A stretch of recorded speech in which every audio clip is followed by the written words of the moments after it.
Negative thoughts are our best friends when exams are on the rise, and it is probably the reason which is holding us back. Welcome to this channel. I am Swara, and today I am going to reflect on my pessimistic mindset and how I learned to overcome it. Well, let's start with the basic, which is by changing your mindset. You cannot control everything and you are very insignificant. So, even though these two sentences sound very harsh, it is important to know that these two sentences can solve most of our negative thoughts that we go through regularly and constantly while living our lives. In this world of 7 billion people, you cannot hold yourself back for doing some little thing that has caused you embarrassed or feeling ashamed, because it's just unfair for you, because nobody is probably going to care or remember it or notice it in the first place. And even if they do remember it, it's not your problem, it's theirs, because you cannot control everything and you have a lot of other things that you need to take care of. Second is choosing the pen which you write from. If you have already chosen that you are going to fail in this exam before even preparing for the exam, then you have already demotivated yourself and you probably wouldn't score well. Now you must be thinking, what about the students who are going like, I am not going to do well in exam, and then they end up topping the class?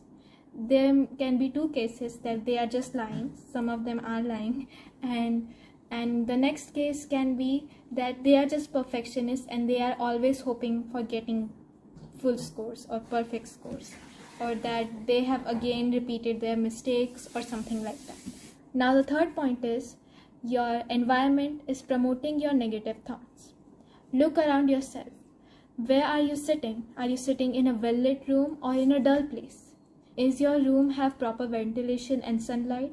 Well, these things usually go unnoticed by us, but they play a big role in promoting our moods and our thinking patterns. You don't need to change your house or buy a fancy lamp. You just need to clean your room and go outside in the sun once in a while. Our next point is constantly complaining friends. Well, this point is kind of the subtopic of our last point.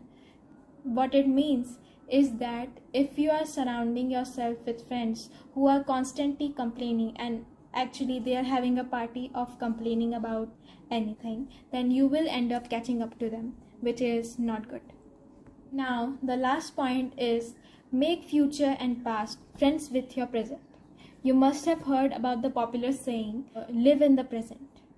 While this sounds very cool, but you have to take account some of the problems which comes with that statement.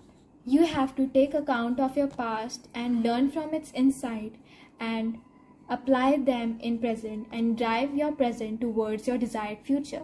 But drowning in any of these three could be harmful to you, because your past may say that I wish I never did that, I wish I could change that, and these are the negative thought patterns of the people who are like trapped in their past. And in present, it isn't really like negative, but they still end up holding you back, like I will do that later, or I don't need to think about that. They are just like putting things off towards the future, or they just don't really care. And in future, it's like, oh, I don't know how I will do that, I don't know if I should do that, oh, they will say so many bad things about me. People who are like trapped in their future. But don't end up drowning in any of these three, because if you do, it would be very harmful for you. Because thinking pattern of someone who is trapped in their past can be like, oh, I wish I have never done that, I wish I could change that. They just want to control their past and they have nothing to like do in present and future, and they cannot focus in those two areas. And people who are just trapped in their present, they can be like, oh, I'll do that later, I have a lot of time, and they don't use their past and future to drive them. That's why they are like always putting things off, and this actually promotes procrastination in some ways. And now is future. In future it could be like, oh, I don't know how I will do that, I don't know what they will say. It's also kind of promoting procrastination, but it's like they don't know the unknown. It's kind of the fear of the unknown which promotes the negative thoughts related to our future. So thank you for watching this full video if you have made it, and if you like this video then you can like and subscribe to my channel, and you can comment down below what is your constant recurring negative thought and how did you overcome it. And you can also comment down what type of videos would you like me to make, and I will see you in my next video. Thank you.